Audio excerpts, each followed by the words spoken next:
Good evening, YouTubers. Reloading Bench back with you once again. And tonight we are going to talk about this past weekend's range visit. So I wanted to avoid Father's Day at the range simply because in years past it seems to be a giant mess because that's the day that all the wives and daughters and sons who don't like to go to the range with their fathers bite their lip and go to the range with their fathers. So it is usually really crowded on Father's Day. So I thought, you know what? Let me just go on Saturday. It was a beautiful day, and I'll get my pre-Father's Day fix in. So I did that, and I was wrong. It was busy. Had to wait to check in. Barely got a bench, but it comes in waves. A session after I started shooting, it was empty-ish, and then it filled up again 2 sessions later. So I did not shoot a lot, but I was happy with what I shot. In fact, I'll put a picture up. The large circle, I think that's a 4-inch. I think it's 4, 3, 2, 1, and then the nickel-sized dots. I think 25, 15, 5, and then one shot each for the dots up top and on the side. So almost 50 rounds, which is, a good workout, shaking off the rust-wise. So again, I was quite happy with the results of my pre-Father's Day outing. But the reason I'm making this video is to talk about a couple things. One, that's the brass, and you can see some 9s in there. Again, I'll call that range pickup, just sweeping around my bench.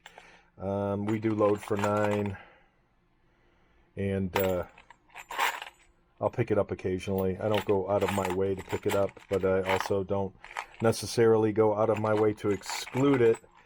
I do try to avoid 40. I'm just not a fan of 40 whatsoever. 40 is a harsh round. Harsh round. I can shoot 45 all afternoon. I cannot say the same for 40. It just is what it is. It's a higher velocity, faster / a little harsher. I'll just leave it at that. So the reason I'm making this video is, again, this is about what I shoot normally when I go out either solo or with others, maybe give or take a bit depending on what our time is and how many targets we have up. So I will say between 50 and 75 rounds is a normal afternoon at the range. And that being said, let me throw this out of the way. And this is my preferred range partner in terms of the pew pew. And as you can see, this, for those who have to see that it's unloaded, this is it's a dirty gun. It's a dirty, so I don't know how well the light will pick this up. You don't see any stainless in here. None whatsoever, especially if I drop the magazine. It looks like I spray painted this with black 3.0. I mean, for something that has a polished ramp, there's just nothing there. This is dirty everywhere. Dirty.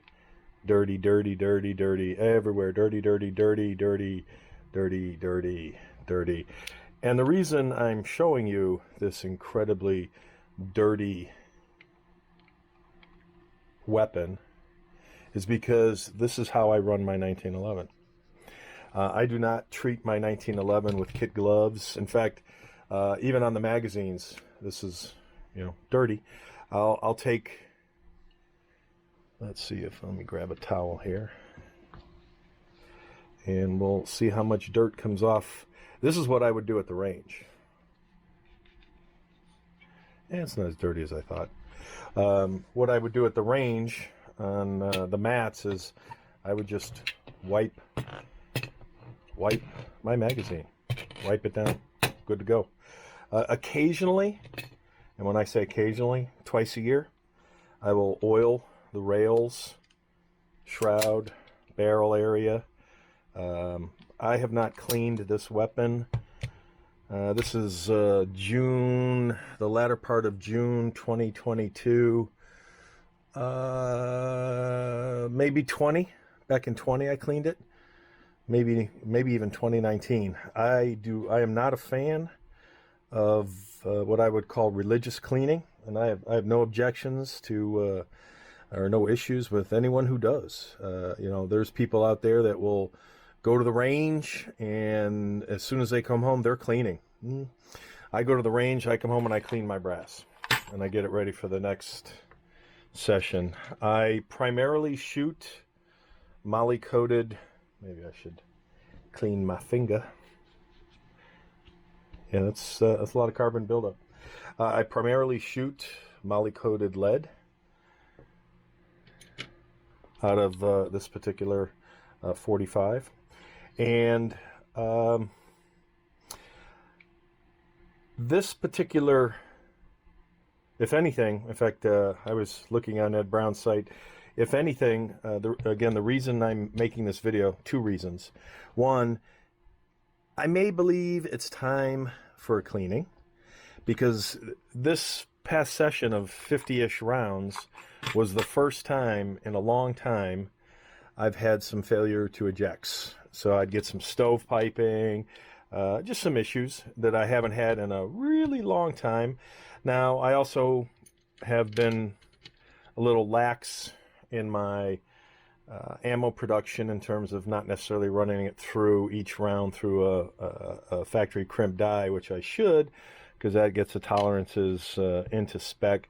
Whereas with my lock and load, I reload with a seating and crimp combo die, and it does the trick. This particular 45 eats about anything other 45s prefer or require, like my Kimber match barrel requires factory crimp, and even that sometimes doesn't feed well. So this is just incredibly reliable. So for people who say a 1911 is like your exotic sports car, it's only good on Sundays for a little bit before something breaks down, you know, you take care of your stuff, meaning you're not dumping this in sand and getting it all gunked up. Carbon is not a bad thing. Carbon can be a very, very good thing at times in terms of a lubricant. But then there's a level of where it gets to be troublesome and fouling when things do not behave. So there's two things I'm going to look at. I'll break this down so we can see how it actually looks. And this one, it's a little tighter in terms of the bushings and such. So, but it is hella dirty, hella dirty.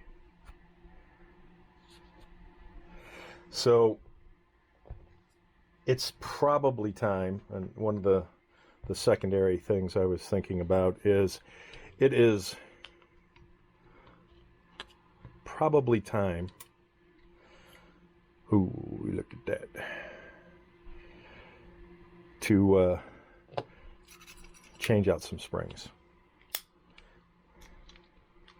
It's been a while, like thousands of rounds. Wow. Normally I'm seated when whoops. Pay attention. Pay attention. Pay attention. Normally I'm seated when I do this. And I don't have a ton of stuff, including the camera in front of me. So that should all be, I mean, there's carbon on top of carbon. There's carbon everywhere. Layers and layers. I mean, let me grab a Q-tip if I have some.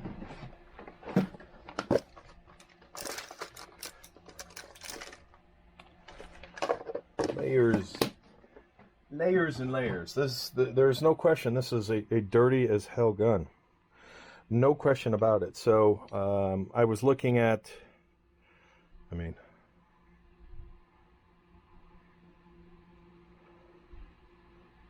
yeah, that is just, there's so much there. So much carbon buildup. I was, because of what happened this weekend, two things came to mind. Okay, that's my signal to clean. A couple of failure to ejects. Could be the factory crimp. Maybe it's not. Maybe it's the DAH factor, and I'll call that the dirty as hell factor. I mean, when you look at how caked up, it looks like it's been spray painted. This is so covered from a spring perspective as well as the guide rod.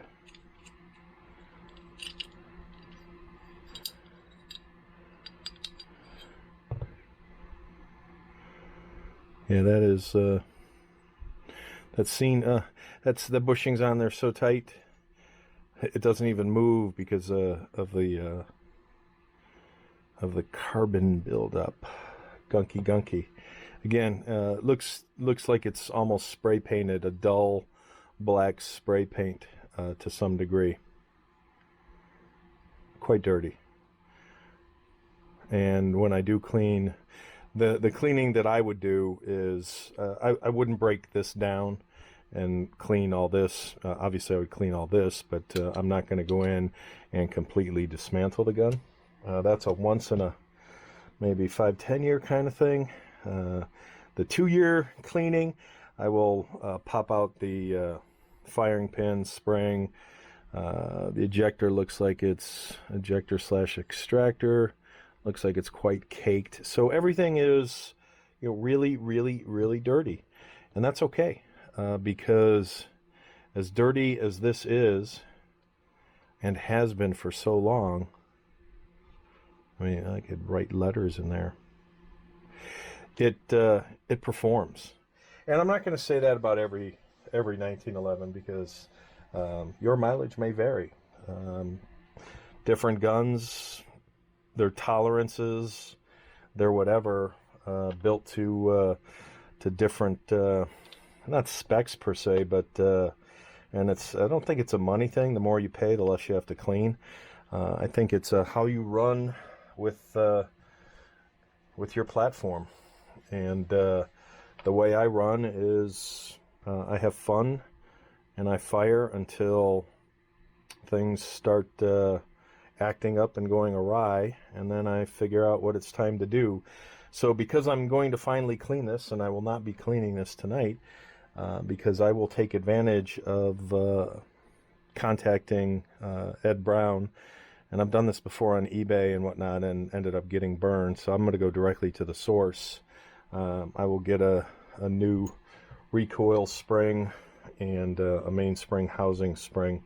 And I looked up on their site. They're not expensive parts. And sometimes you get them in, I think 1, 2, and 5 packs, depending on which spring it is, set of springs, or if you're doing something like a refurb kit, which has many miscellaneous pieces, like springs for your safety and whatnot, other things that could break over time. And I think the only thing what broke on this that I had to order from Ed Brown, I think it was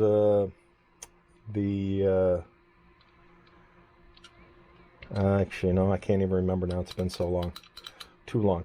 This just runs, and that's why it's one of my favorites. So I'm not going to spend time so much on the cleaning. Looks like we have some wear. Not going to spend so much time on the cleaning as much. Well, I'll replace some springs, and then I'll clean it. And the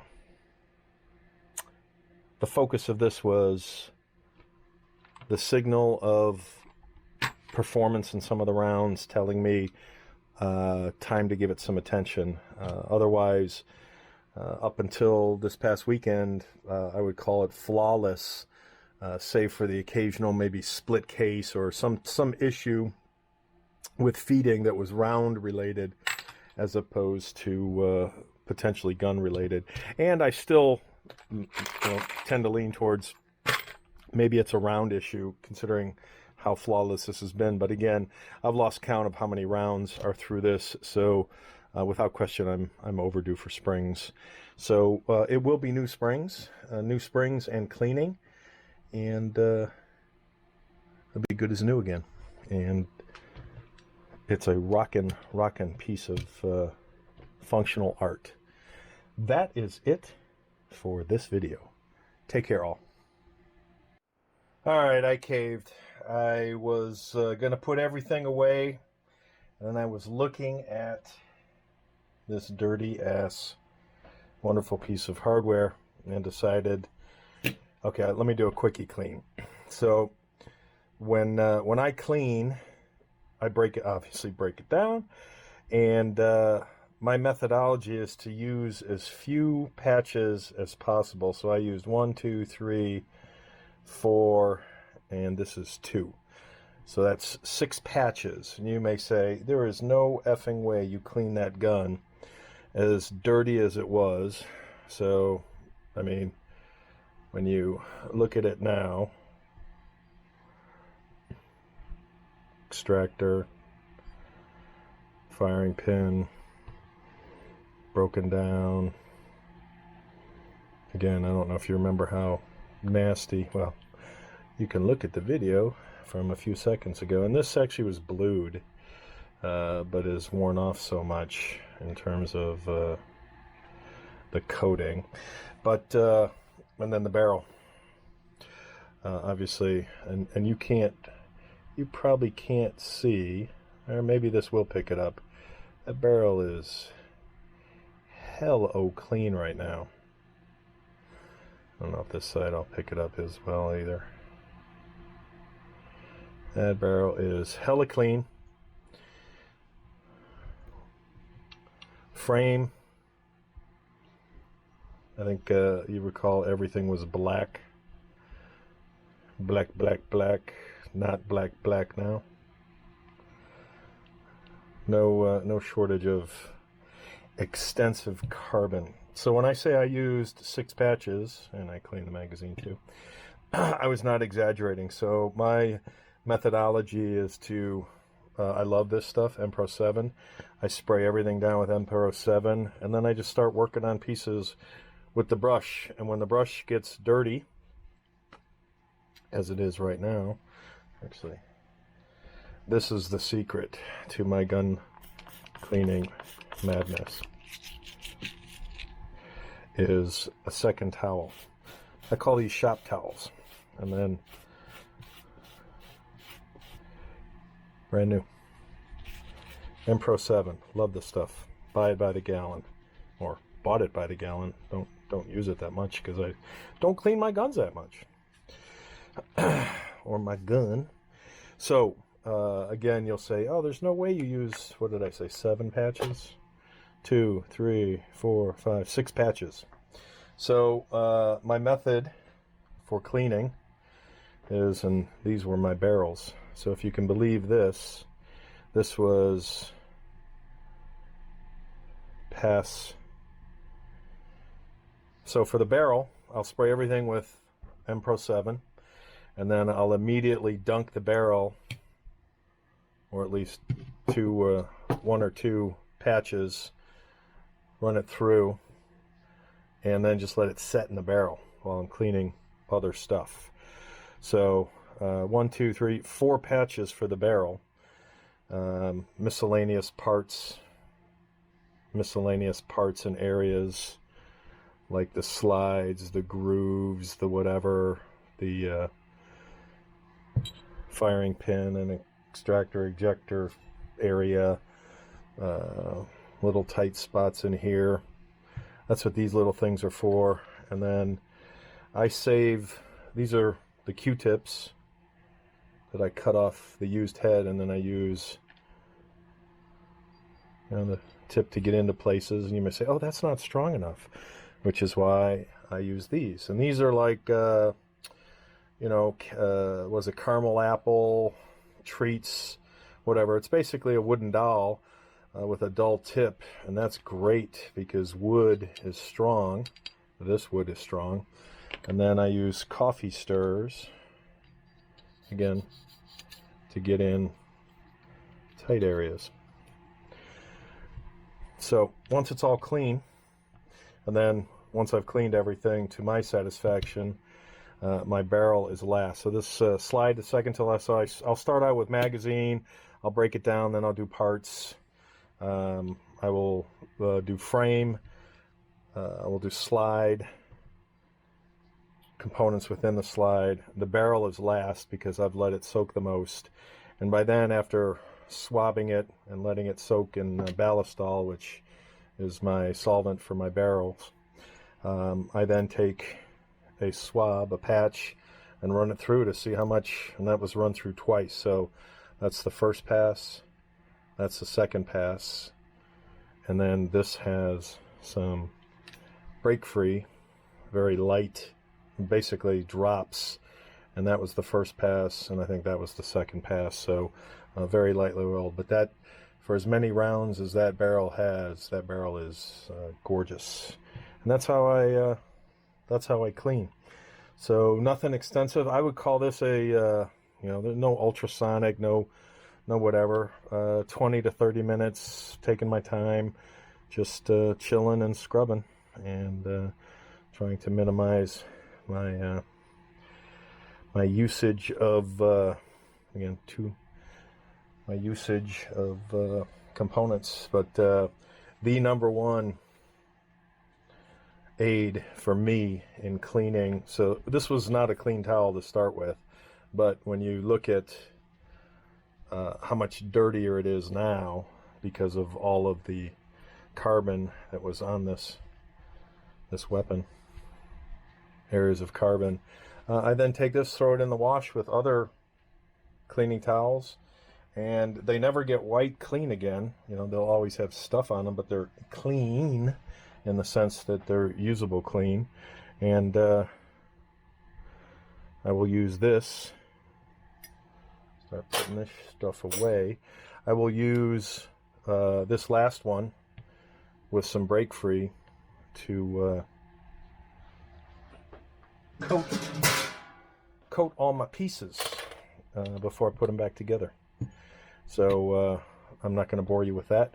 So I'll do a very light coating. Again, I'll put a few drops on here, and then I'll wipe everything down and put it together, function check, and put her back down. So that's it.